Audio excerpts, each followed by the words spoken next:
Elias Thorne had spent his life among the stars, fighting battles no one on Earth could ever imagine. Wars that raged across solar systems had left him scarred, both in body and mind. He had lost comrades, friends, and a part of himself he could never reclaim. Now, decades later, he drifted in his small ship, a solitary wanderer among dead worlds and quiet moons. He was not searching for fame, glory, or even survival. He wanted only peace, a place where he could finally stop running, stop remembering, and finally let himself die without the burden of war pressing on his chest. Vera had called to him through the void of his sensors, a world with no heartbeat. Its surface was lifeless, its skies gray and heavy. When he first saw it from orbit, the clouds of ash and dust swirling across its surface mirrored the emptiness he felt inside. There had been cities once, vast and thriving, now nothing but skeletons of steel and stone.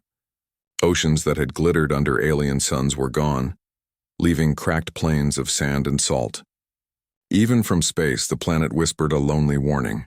This was a place abandoned by life itself. Elias touched the controls with a kind of reverence. Landing here meant solitude. There would be no calls for help, no battles to fight, no war to answer. Just silence and finally the freedom to let himself fade. His ship's landing thrusters kicked in, and dust rose like smoke around him as he touched down on the barren ground. He stepped out, his boots crunching over brittle earth. The air was thin, cold, and dry, but it was enough to breathe. He carried only a small pack, a few essentials, and a personal weapon out of habit more than necessity. He walked through the ruins, past crumbled towers and empty streets, past the hollow shells of vehicles that had long since rusted away. Every step reminded him of what had been lost, not just here, but everywhere he had ever fought. For hours he wandered, exploring the ghost city. His sensors scanned the ruins, catching glimmers of long-destroyed machines and faded signs of civilization. Strange technology, beyond his understanding, was scattered everywhere, relics of a people who had vanished suddenly, leaving no trace behind. There was something both haunting and beautiful about the emptiness, the kind of stark silence that only a dead world could hold. Elias found a small building, partially buried in sand, which he deemed suitable for shelter. He spent the next several hours clearing debris and setting up a rudimentary living space. The walls were cracked, the roof weak, but it would suffice. Inside, he lit a small lamp and began to settle in, the familiar quiet pressing in around him like a comforting blanket. At night, under the dim glow of a dead sun, Elias allowed himself to remember. He remembered the battlefields of Arendor, the frozen moons of Saphira, and the burning colonies of Valtor. He remembered comrades who had died beside him, friends who had laughed and bled with him. And then inevitably he remembered her, Leora Vance. She had been a scientist, brilliant and fierce, and the one person who had made him feel alive in the chaos of war. He had thought she died in the last great battle they had fought together, caught in an explosion that claimed hundreds. He had mourned her for years, imagining her lost forever to the cold void of space. Thinking of her now made the ache in his chest thrum like a drumbeat he could not ignore.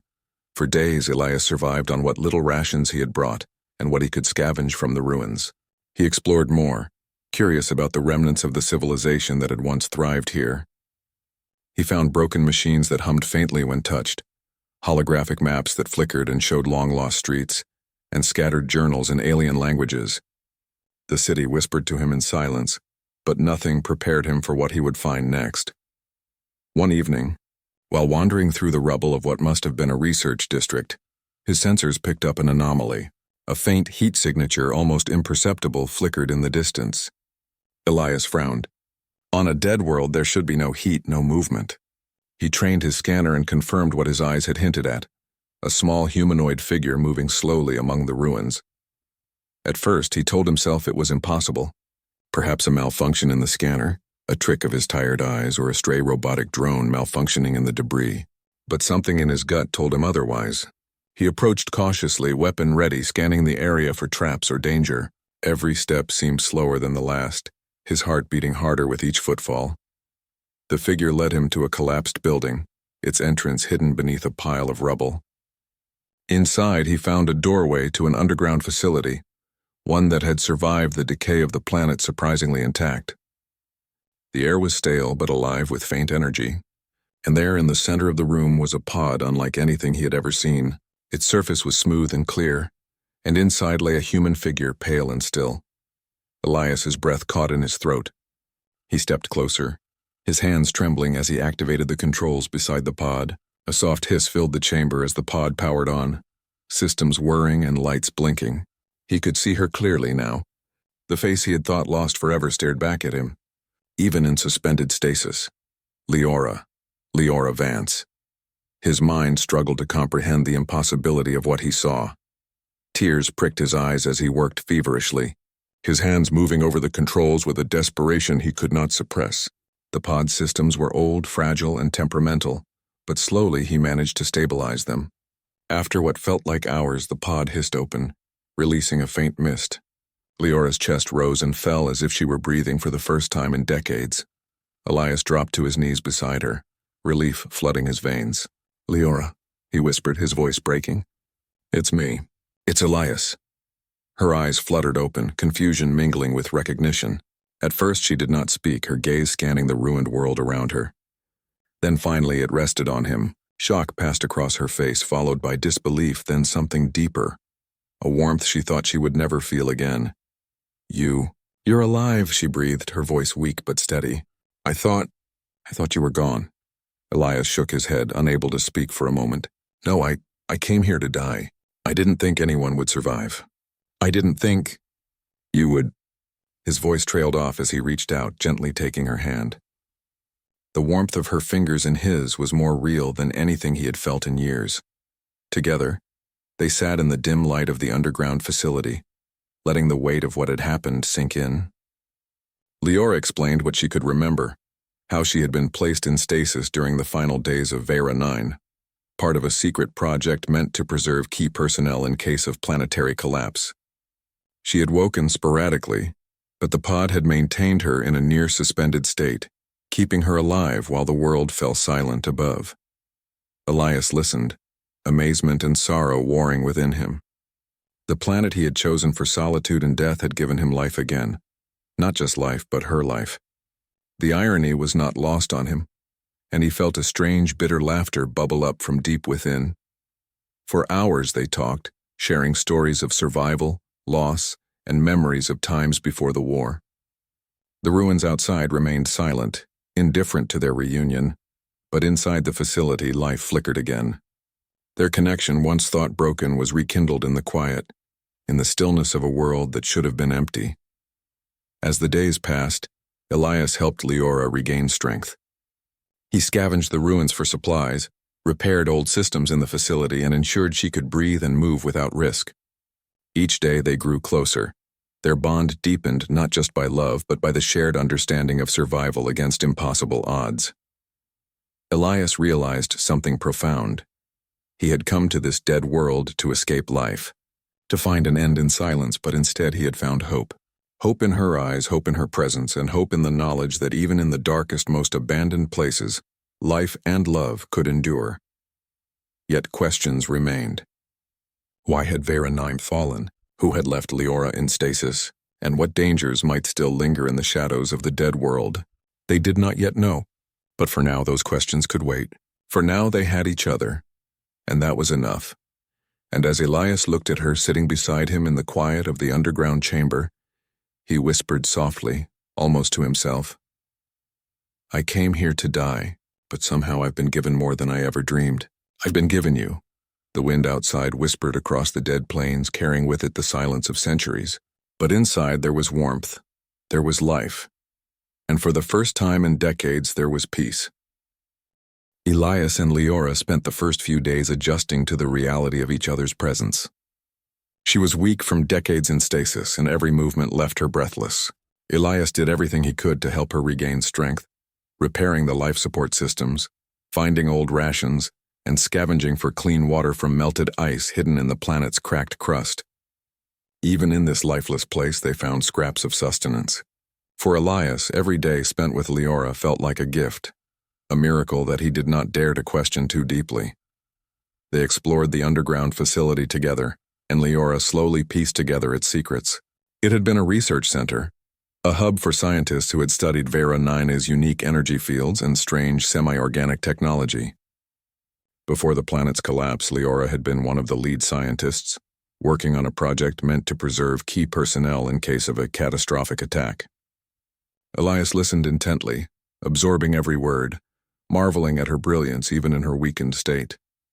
One day, while checking a series of old energy nodes, Leora paused. "Elias, look at this," she said, pointing at a flickering holographic map. It showed a network of defense installations scattered across the planet. Most were offline, destroyed or decayed, but one node far to the north was still active. "What does it do?" Elias asked, his brow furrowed. "It could be a defensive system, or an AI left behind to protect the planet's resources," Leora explained. "We need to see it. It might explain what happened to Vera 9 and why I was left in stasis." Elias nodded. Though he had come seeking peace, curiosity and a sense of duty stirred within him. They packed supplies and prepared for the journey. The surface was harsh, but Elias's years of survival in war zones had trained him well. Leora, though fragile, was determined. She leaned on him, trusting his strength and guidance.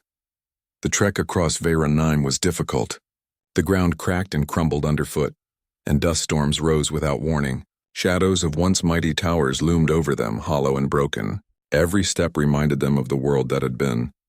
A civilization destroyed in a single stroke of violence or catastrophe. Yet in the midst of desolation, they found fragments of beauty, crystals glittering in abandoned streets, strange plants that had survived the planet's collapse, and quiet echoes of life that refused to die. After several days, they reached the northern node. The structure was partially buried, its entrance blocked by fallen debris. Elias lifted pieces of metal with strength born of desperation, while Leora guided him, pointing out weak points in the structure's frame. Finally, they entered a chamber filled with humming machinery. A holographic AI interface flickered to life. "Human presence detected," it said in a neutral, mechanical voice. "Purpose?" Elias stepped forward. "We want to understand what happened here. Why did the planet die? Why was she left?" The AI paused, processing. "Planetary defense protocol initiated. Rogue AI attack detected. Civilization terminated. Preservation units activated. Survivor Leora Vance, protocol complete." Leora's eyes widened. "The AI, it caused this? Or it defended against something else?" "The system identifies no external threat beyond standard parameters.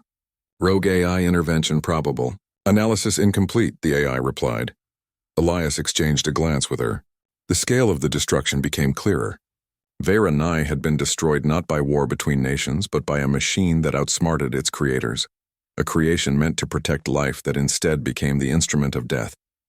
And yet somehow the AI had preserved Leora, recognizing her as critical to humanity's future. Leora sank to the ground, exhausted. "I survived. Because someone planned for it, I don't know what to say." Elias sat beside her, holding her hand. "You don't need to say anything.